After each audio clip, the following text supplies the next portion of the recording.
Money doesn't just arrive in your hand, it arrives in your life, and it changes the temperature of every room you walk into. One day, you are counting coins with patience. The next day, a contract lands, an inheritance clears, a business finally breathes, and suddenly your phone feels louder than it used to. People speak differently when they sense ease around you, even if you haven't said a word. In our tradition, risk is written, but the way it reaches you is still a test, and one of the first questions that test asks is simple. Will you make your provision a private trust, or will you turn it into a public announcement? The quiet person isn't necessarily secretive. The quiet person understands that blessings can be fragile when they are displayed too early, too brightly, or with the wrong intention. The tension begins inside before anyone else gets involved. There's a soft hunger in the nafs that wants to be seen, not only to be wealthy, but to be recognized as the one Allah opened doors for.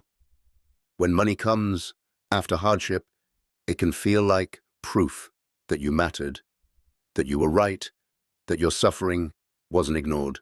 And that feeling is human. But the heart is a place where good and danger can share the same chair. Gratitude can sit next to vanity. Relief can sit next to arrogance. Even charity can sit next to riya if a person isn't careful. The tongue becomes a tool that either seals the blessing with shukr or exposes it to people's eyes, people's expectations, and people's hidden diseases. You don't control what lives in their chest, but you can control what you place in front of it.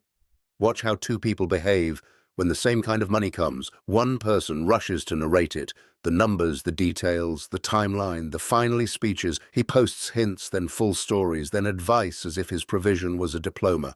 He begins to move with a loud confidence, and he mistakes that noise for strength. The other person says less, not because he fears people, but because he fears Allah more than he craves applause. He increases his sujood. He pays what is due. He checks his spending the way a careful man checks his wudu. Not once, but again. He understands that wealth can be a rope that pulls you closer or a rope that drags you away. And the difference is not the amount. It's the state of the heart and the discipline of the tongue. Here is the part most people miss. When you talk loudly about your money, you don't just share information, you invite interpretation. Someone hears your numbers and feels small, and that feeling can turn into hasad without them even planning it. Someone else hears it and starts imagining what they can ask you for, not once, but repeatedly, until your generosity becomes a demand. Another person hears it and decides you must have done something questionable, because they can't accept that Allah gives whom He wills.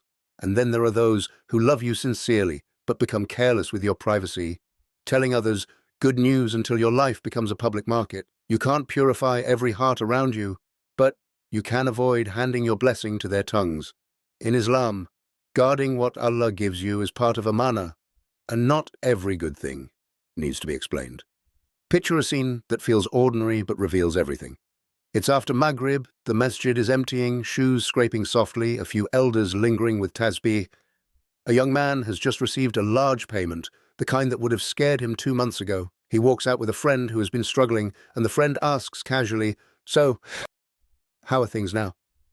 The young man feels the heat in his chest, that urge to say, "Alhamdulillah, I'm up, I'm good, I made it." He imagines his friend's face changing, imagines being admired, imagines the relief of finally not being the one who needs help. He pauses, and instead he says, "Alhamdulillah, Allah eased some matters. Make dua that He keeps it clean." Then he changes the subject, not coldly but gently. Later that night, he quietly transfers money to pay off a small debt he knows his friend carries. And he does it without drama, without speeches, without expecting a thank you.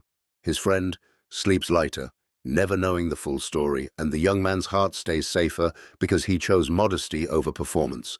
Some people will argue, but sharing inspires others. Sometimes it does, and that's the nuance that separates wisdom from fear. There are moments when speaking about Allah's favor is a form of gratitude, when you mention it without detail, without pride, without turning it into a stage. The line is thin. If your sharing makes you feel taller, you are already slipping.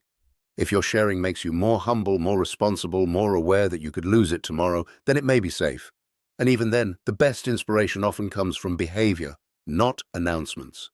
Let people see consistency, fairness in trade, patience under pressure, and generosity that doesn't humiliate.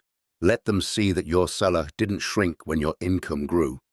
The believer doesn't hide blessings as if ashamed, but he also doesn't parade them as if they are his creation. A counterexample clarifies the point without romanticizing it. There are people who keep quiet, not out of taqwa, but out of control. They hide money to avoid zakat, to dodge responsibility, to let relatives suffer while they pretend they're still struggling. That isn't wisdom. That's stinginess, dressed in religious language. Silence is only noble when it serves the right intention and the right obligations. If you owe someone, pay them. If Allah made you able, give what is due. If your parents need support, don't make them beg. If you have dependents, don't starve them emotionally and financially while you chase privacy. In Islam, wealth is not an excuse to disappear. It is a heavier accounting. The question is not whether you will be known as wealthy, but whether Allah will know you as just. Everyday life brings smaller tests that are easier to ignore but shape your character. The group chat jokes about who's paying for dinner, and now you can. So everyone laughs and waits to see what you'll do. A cousin messages you with a vague emergency, no numbers, no plan, just pressure.